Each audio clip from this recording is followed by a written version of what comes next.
What's your name? Christopher Sebastian. Hi. So what is your job and what do you do? Well, professionally, I'm a copy editor, but I also specifically work for vegan publishers and for Vine Sanctuary. So like a lot of my work has taken me in the direction of vegan activism. You kind of are touring at the moment all over the world. Yeah, I know. So what type of things do you like talking to people about? Boy, I talk to people about speciesism and the relationship with racism and often with classism. And I do specifically say I talk to people about it because I don't like to say educate people. It's as much an education for me as it is for everyone else. So like starting these conversations I think is important. Of who you are or how you identify, I would definitely want, I definitely want to see everyone be vegan. Do you think there's a lack of awareness of what speciesism, racism and classism is? Absolutely. There's a huge lack of awareness about what speciesism is. It kind of is invisibilized in our society. And Patrice Jones at Vine Sanctuary has a saying that speciesism sounds absurd because speciesism. Just the concept that of thinking about animals as individuals with their own personal individual identities is so incredible and so revolutionary to us, specifically because of speciesism. And it really becomes quite clear to me that in talking about the relationship that speciesism has with racism and the profound effect that it has on people of color, that most people, black and white and everyone in between, don't really have a firm understanding of what racism is and how it operates either. Why are you bringing racism into the vegan movement?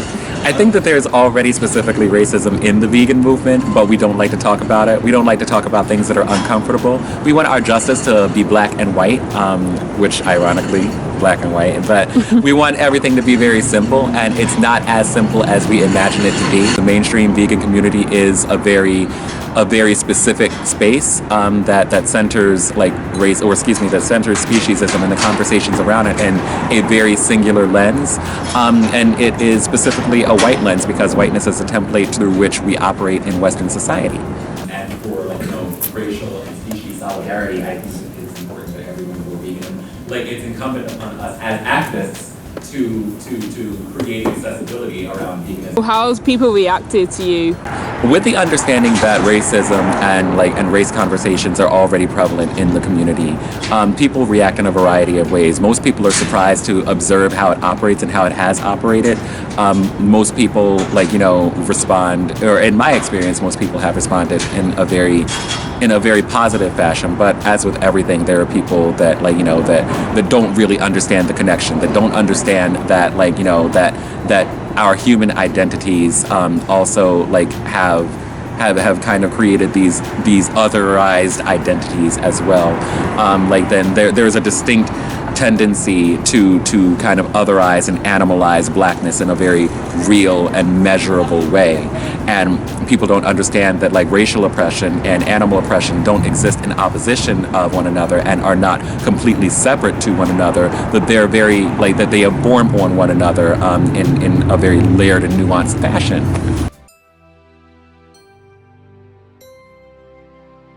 How do you think we can be more intersectional with human rights and animal rights? By creating more conversations between the human rights community and the animal rights community, because right now they tend to to approach things from a very different perspective, and people feel like if you're working on human interests, then you can't work on animal interests simultaneously.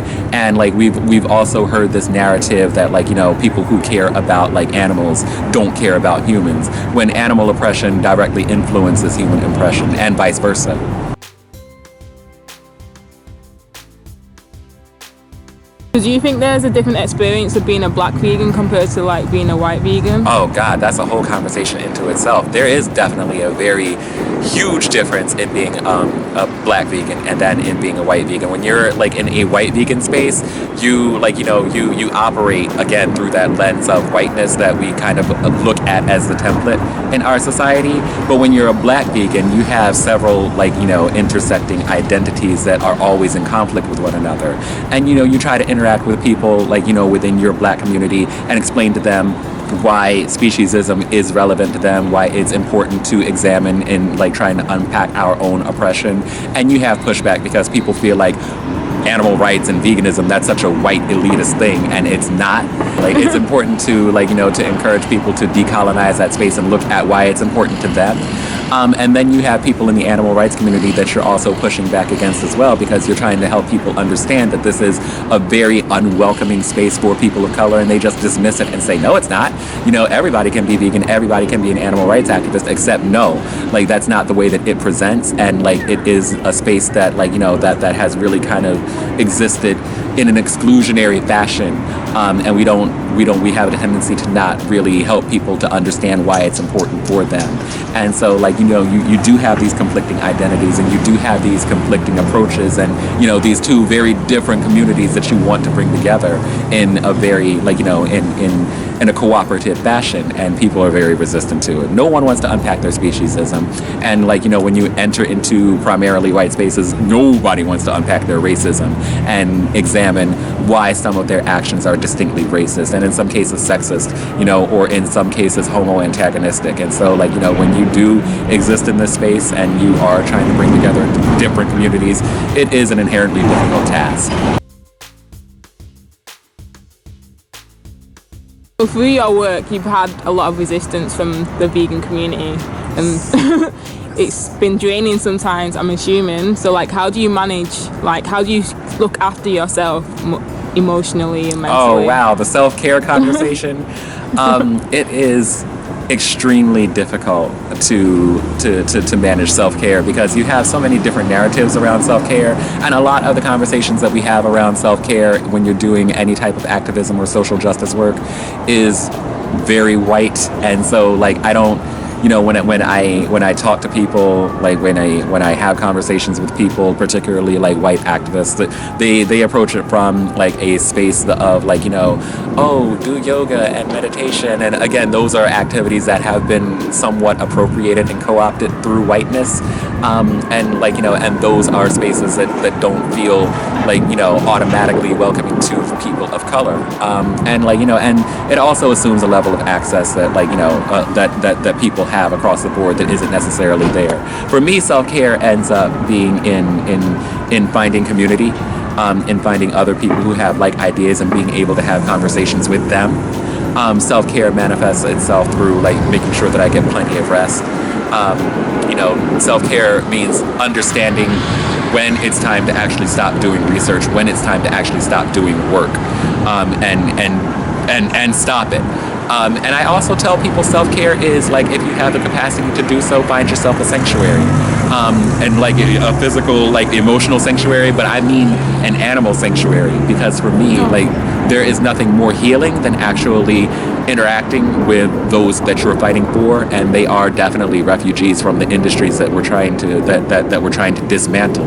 And, like, you know, and centering them, centering those voices, centering those individuals and their lives is an act of self-care for me, because it recenters me. It puts me in a position of saying, like, okay, I'm ready to do this work again. Why did you become vegan? I became vegan because I actually started reading books, and, like, the first vegan book that I specifically read was something that presented itself as a diet book at the time, and so I wasn't specifically looking for veganism. I was looking for a way to lose a couple of pounds and get a little bit healthier, and that had introduced me to this whole other world that, like, you know, that I wasn't aware of. And I started, like, researching, like, you know, how animals were treated within the industry, and I was like, oh, this all sucks. Like, the idea of actually consuming somebody else's body, to me, is repulsive. And, you know, that led to, like, veganism, like, I feel like exists separately from speciesism, because veganism is like a tool to dismantle speciesism, and I feel like it's a very necessary tool. And so, like, when I stumbled upon speciesism and started, like, looking at myself and the privilege that I enjoy as someone who exists in a society that's structured around advantaging humans, like, you know, that further, like, that furthered my like, you know, understanding of veganism and why it's important. And then I started looking at the intersections of oppression and how speciesism relates to racism. and how, like, you know, this whole concept of oppression, this whole mindset of oppression is, like, you know, is something that all of us experience, because all of us are, like, you know, are differently oppressed, and none of us are universally privileged.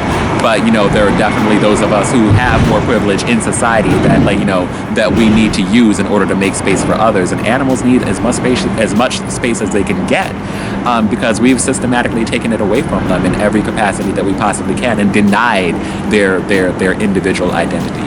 I'm myself vegan, and given my presentation, like the like, you know, inherent importance of that for, like, you know, for the animals and for, like, environmental reasons. Do you have any tips for people that want to go vegan? Yes. If you're a person who's interested in veganism, definitely find community, because one of the things that I find most troubling about veganism and the animal rights community, well, yeah, like, one of the things that I find most troubling is that, like, when people approach veganism as, like, you know, as strictly a diet, you know, or if they're just, like, you know, loosely investigating it, then there is a higher rate of vegan recidivism, as they say, like, you know, that then it's something that you'll move away from. But if you actually find a community, and you find some accountability, you find people with similar interests, and, you know, and you gain this, like, understanding of animal rights, it puts you in a different space that makes you far less likely to, like, you know, to move away from it or to reject it as an ethical position. And, like, you know, and it gives you a social outlet as well, because we're already in a society that largely, like, you know, like I said, invisibilizes animal identities. And, like, you know, and it can be enormously isolating, especially among our families and friends that don't understand it and who are deeply invested in their speciesism. So when you, like, you know, when you find that community, you find other people that, you know, that share your values, and that, you know, that have that deeper understanding, and they help you. Like, that community is necessary, and that community doesn't necessarily have to be a physical space. You can find that community online. Not everybody has the capacity to, like, start a meetup in their city, or even have access to a meetup in their city, but you find spaces online, and you find people that you can talk to, that you can talk through things with, and, like, that tends to keep you centered, and it tends to keep you more grounded. So we make space for people within their own communities to, like, you know, to present as vegan, or as animal rights activists, or as, like, you know, anti-racist activists. How did your family and friends react when you said they're going vegan? They all laughed at me. They still laugh at me. They still, you know, we still have that going on. My mother is, like, everyone is actually supportive, but not everybody necessarily understands what support looks like. And so you have to help them, you know, even, like, the people that have rejected the idea of going vegan, like, you know, themselves, like, they still want to be supportive. And so you have to explain to them, listen, this is what I'm comfortable with, this is what I'm not comfortable with. And, like, when we're in social situations, I'm probably going to challenge you, just in the same way that I'm going to challenge people on their racism, just in the same way that I'm going to challenge people on their homo antagonism, on their trans antagonism, on their sexism, because this is something that is a meaningful justice for someone else. And, like, you know, they say that, like, a threat to justice anywhere is a threat to, like, you know, is a threat to justice everywhere. That's true. Like, you know, like, my liberation is wrapped up in your liberation, is wrapped up in, like, that rabbit's liberation, that chicken's liberation, everyone's liberation. We all share that. We have this commonality, and, you know, and we want to, like, undo oppression and, like, encourage a total liberation as best we can within whatever frameworks we're operating in. And so, yeah, my family wasn't, like, you know, they weren't here for it at first, but, you know, but they're coming around. I have a lot of faith in them. That's good. So thank you. Thanks.